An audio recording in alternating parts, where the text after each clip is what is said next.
partnership with Anglo Invokers Honolulu and Living Akamai, Kei Mukaegawa is joined with Troy Wada to talk about charitable planned giving. Take a look.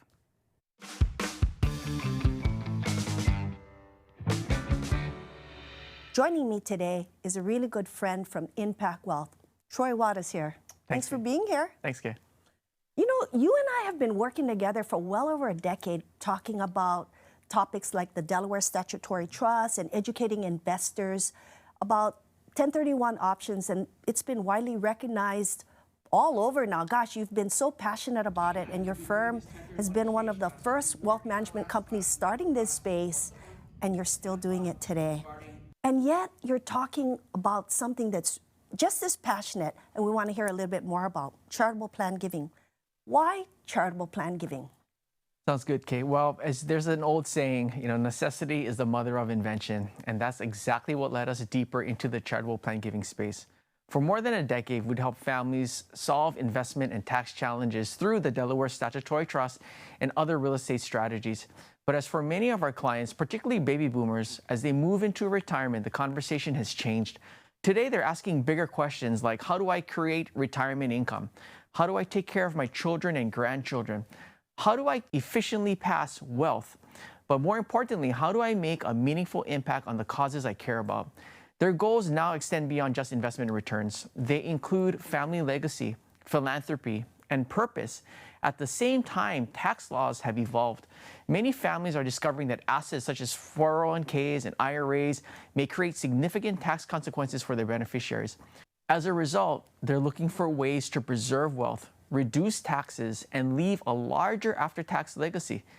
Baby boomers are also one of the most charitable generations in history, accounting for a significant portion of all of the charitable giving in America. What we've learned is that charitable planning doesn't have to be a choice between family and charity. When done strategically, families can often create income, reduce taxes, strengthen their estate plan, benefit causes they care about, and potentially leave more to their heirs. That's why charitable planned giving has become such an important focus for us. It's not about replacing what we've done with DSTs and real estate planning. It's expanding our ability to help families solve the next generations of challenges. You know, when it comes to giving, I think most people understand what it means to simply write a check to their favorite charity. But when you talk about being strategic, elaborate a little bit more on that. How can families be more intentional with their giving while also benefiting themselves and their heirs? Absolutely. There are many ways families can be strategic with their charitable planned giving.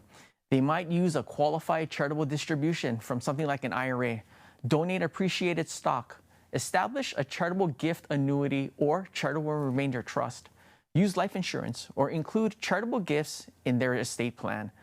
But one of the most exciting opportunities we see today involves real estate.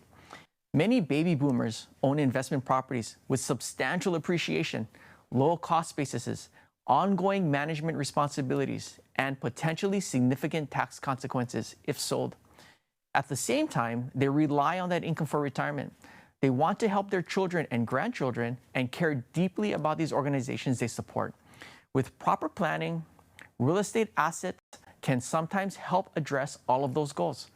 Families may be able to reduce taxes, create income, diversify concentrated holdings, make charitable gifts over time, support loved ones now, and potentially leave a larger after-tax legacy to their beneficiaries. That's why we call this an outside-of-the-box real estate approach.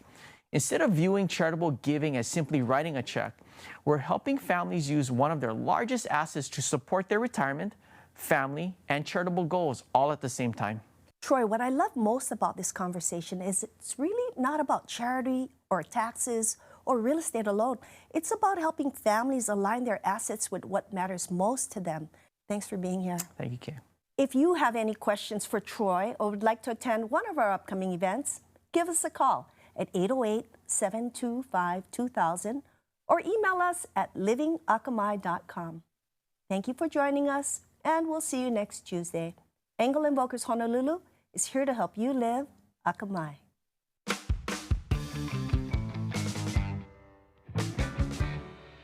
Well, thank you so much, Kay and Troy. And make sure if you guys have time, stop by one of those seminars. Yeah, always such great information. And when you talk about planning for in any capacity, but especially family planning, so important. So make sure you check out their seminars and find out other ways that they can help you out. And as always, we'll have more information on KH22.com. But we also got more guests for you on Living and Weight, including our friends from the Honolulu Zoo. Yes, after the break, we'll get to know them better in another game of Icebreakers. And we got more animal talk for you. We'll talk to our friends of People in Policy.